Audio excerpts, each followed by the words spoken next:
As a dad, you know you should be investing in your future and the future of your family. But it just seems way too complicated to work out. And as a dad, you do not have the time to work all this out yourself. Well, the good news is in this video, I'm going to show you exactly what you need to know to get investing in 2025. The start of every year sees the same cycle happen. People rush to the gym to lose the extra pounds that they gained during Christmas. But what about the pounds that you lost during Christmas? The ones from your wallet? What about doing something this year that added pounds to your wallet instead of just thinking about taking pounds away from your waist? Instead of just thinking about being physically fit, what if you could also be financially fit? In this video, I want to show you the power of investing and show you how you can increase your financial fitness. I'm going to give you all the theory, all the no BS information you need, but I'm also going to show you under the hood of my investments so you can see how it works in real time. Let's get into this. The first big question is, why should you bother investing? And that's a good question, and it's one you should ask. And in a word, the answer is inflation. Inflation is this devaluation of money over time. And how it works is like this. If you had £1,000 10 years ago and you did nothing with that money, you just saved it as cash or kept it in your current account, today that money would be worth £780. That would be the purchasing power. So that £1,000 is devalued over time quite steadily, on average around 2% at a time, but over the last few years it's been a little bit worse than that. Now take that same £1,000 10 years ago and invest it into the market, what is known as the S&P 500, and today you would have, wait for it, £2,900. Same money, same time, very different results. That's the difference between inflation and investing. That's the difference between keeping your money as cash and getting that money to work for you, which is effectively what investing is. So investing is very much this protection of your money against inflation at the very base level, and at an even higher level is growing that money so that not only overcomes inflation, but gets bigger with time so that you have more money than when you started out with. And who doesn't want free money? Great, so you're sold. You're like, Doug, I want to invest. The next obvious question is where? And the answer is, in a word again, into an asset. Why? Because an asset is something that grows your money, especially with time. Now, the opposite of that is a liability, something that costs you money over time.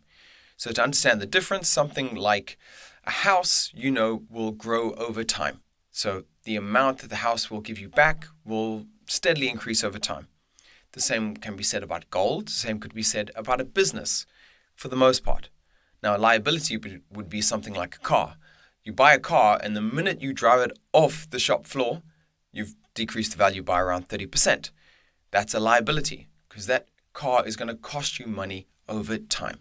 Now, it gets a little bit more complicated than that because a house can be a liability if it's a bad choice. A car can be an asset if it's a good choice, if it's like a classic car. But generally, you want to be putting your money into things that generate more income, not things that take away your income. And sometimes it can be hard to know which is which. But when it comes to investing, we have some asset classes. So some families of things that make you money. On one side, it's very safe things. On the other side, it's more risky things. The general rule is the more safe, the lower the return, the more risky, the higher the return. So let's look at just what some of those asset classes are, from safest to most risky.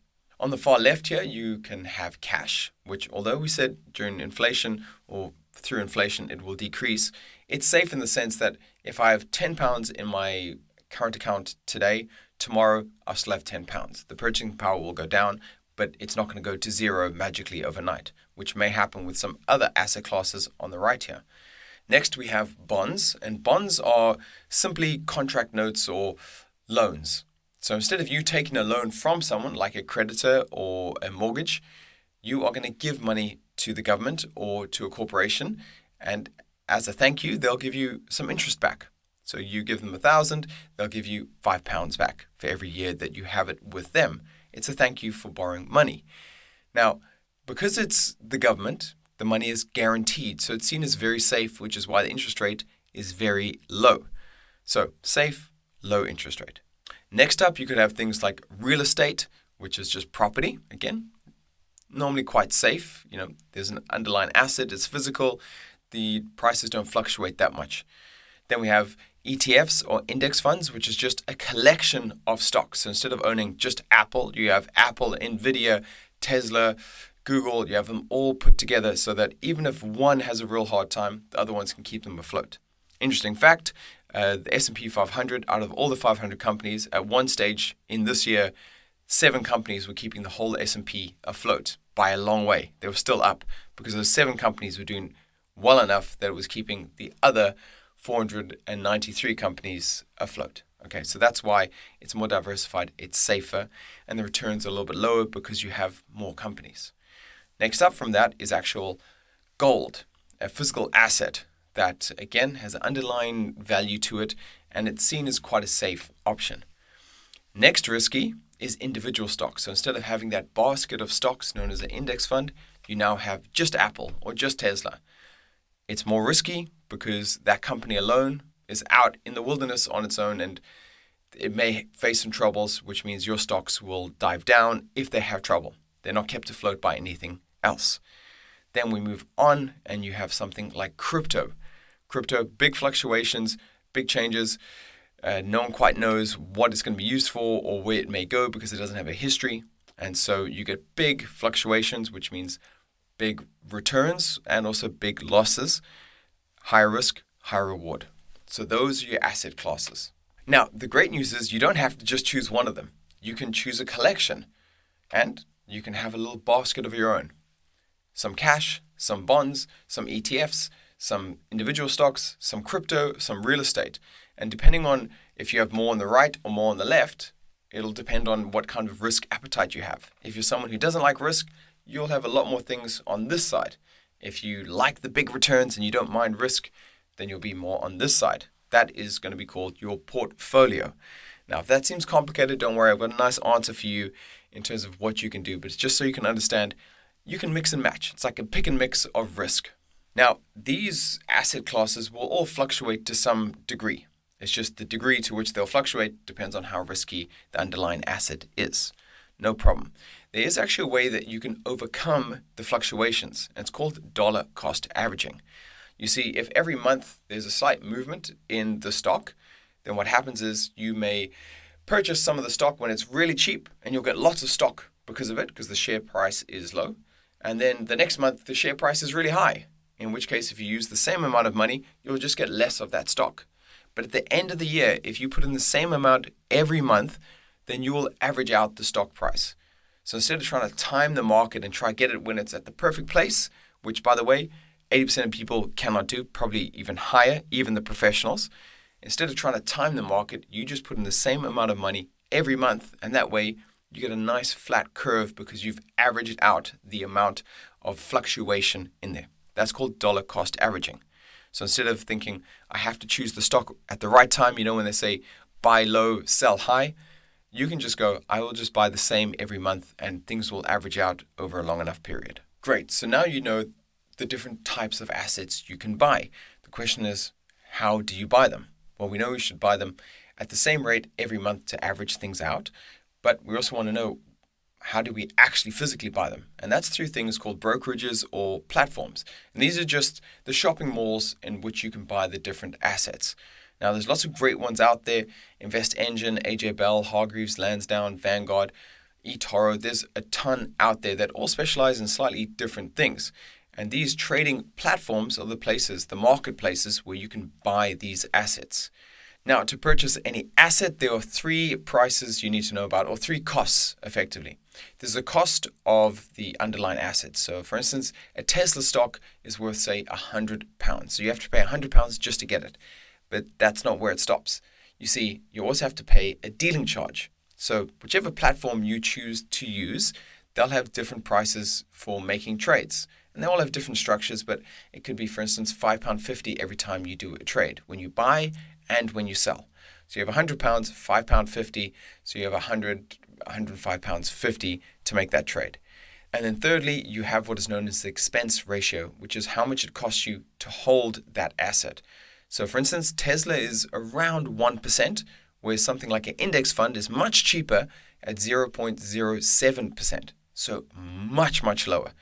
So These are all factors you have to take into account because when you're investing, you don't want to spend a lot of your money on these different charges. And because of that, I've got you covered. I'm going to show you exactly how you can save a ton of money by choosing the right platform and choosing the right type of assets that is making it very easy, low cost, and simple to do. So stick with me to get there. Let's just finish this overview first. Just a quick word to say that if you need any help with this, I offer a one-to-one consultation. Check the link below and you can join my dad's community, which is all about financially free fatherhood. So go check it out. All right, so you're convinced. You know you need to start investing. You know you need to buy an asset. You know you need to dollar cost average on that asset. You know you need to choose a good platform that doesn't charge you too much. You know you need to choose a good expense ratio that doesn't charge you too much. And you know that you should start it sooner rather than later. But here's the thing with investing that you need to remember. This is a long-term game. This is not put money in and then next week take the money out and skim the profit off the top. That's not what this is about. This is about putting money aside that you're not going to need for the next 10, 15, even 20 years. And that's because compound interest will really take effect much later in your investments. You got to think about it less like a quick buck and more like gardening. It's like planting a willow tree. Nothing happens for ages. Nothing impressive in year 1. But year 20, it's incredible. And you've had to do very little. This is like the ultimate passive income. You just put your money away month after month, year after year, and just let it grow. And by year 10, 15, 20, the majority of money you have is not the money you put in. It's the money that has grown on its own. So just a word of warning. This money has to be money that you are okay with putting away for 10 plus years. And if you can do that, if you can be patient, which I know is a virtue that no one has these days, you will be ahead of the majority of people in your life. But you have to be patient. All right, so let's go through the 4 steps you need to start investing today before I show you the places that I put my money specifically. So step 1, you've got to choose your platform. Again, look out for the different amounts and costs. But if you want to take my advice, which is not a financial advice, just what I do, I use Invest Engine, and that's because they have 0 charges on trades. So I can trade as much as I want and they don't charge me any extra. I can do 100 trades in 1 month, no cost to that. So I like that because I want to keep costs right down low. Now the thing with Invest Engine is you can only deal in index funds or ETFs. Now I'm okay with that because ETFs and index funds are actually the lowest expense ratio out there too. So before you get too complicated with which exact stock do I want, you can't choose a Tesla or an Apple. You can only choose a basket of funds, which again is a bit safer because it's on this side of our risk hierarchy. Step 2, choose your underlying asset. Now you can do whatever you want. What I do is through Invest Engine, I choose something like a VUSA, which is an index fund that just tracks the S&P 500, the 500 top companies in America, and I just let that money go. The expense ratio on that is 0.07. I love that. It's very cheap. And as you know, I've said already, Invest Engine doesn't charge you anything to make this trade. So it's a very easy and cheap way for me to do this. Step 3 is set up a payment plan. You don't want to be thinking each month, oh, I've got to invest my money. Choose a number that you are not going to miss, then add maybe 10% onto that. Put that in every month, set it up as a direct debit, set it, forget it, and come check back in 20 years. And that is step 4, which is just be patient. Let that money grow. It's not something to check in all the time. You don't want to be obsessed with it. And you certainly don't want to be stressed out about that money being locked up somewhere. Just leave it be. Let it do its thing. Every year you can maybe rebalance where you put your money. But for me, I like to put it in there, let it do its thing before making any rash decisions. You want to take the emotion out of it. Okay, now quickly, let me show you how this all works in real time in my actual investment portfolios. All right, so I just want to show you a couple of things. So I have a few different accounts. I have a financial advisor too, but I'm trying to show you the easiest way, the simplest way. So try not get lost too much in this. So I have my ISA with Invest Engine for the reasons that I stated before, because they don't do any, they don't charge for anything. And if you look into this, I've transferred my ISA across from AJ Bell, which is where it was held before. And that's still going through at the moment. But what you'll see here is all the different ways I hold. So you'll see I have a selection of different ETFs, index funds, baskets of funds, S&P 500, information technology, that's done very well this year, dividends, physical gold, emerging markets, all sorts of stuff. You don't have to make it this complicated. This has been one of the most popular, the most successful of all ETFs. It's called the Vanguard S&P 500, known as VUSA or VOG. You could just have that in your ISA, and that would be absolutely fine. So I like it in here, like I say, because it doesn't charge me anything. And the expense ratio, I wonder if I can see it here. I'm fairly new to this platform, but you can see, it's great curve on there. Oh, there you go. There's the expense ratio, 0.07. So nice and easy, nice and cheap. Now, if you wanted individual funds, you would go somewhere like AJ Bell. Now, this is £5.50 per deal. And you see here, I've got Nordisk, which is the people that make the skinny pen. I've forgotten the name for it now. But anyway, that's where you'd buy it in there. I also have my SIP in here. And that is simply because you can't have a SIP from a limited company in Investor Engine. So if they did have it, that's where I would do it there instead. But they don't, so I can't do it. But again, a nice way to do your SIP or your pension is to choose the Vanguard Retirement Fund. So you literally say the year you want to retire, and you just purchase that.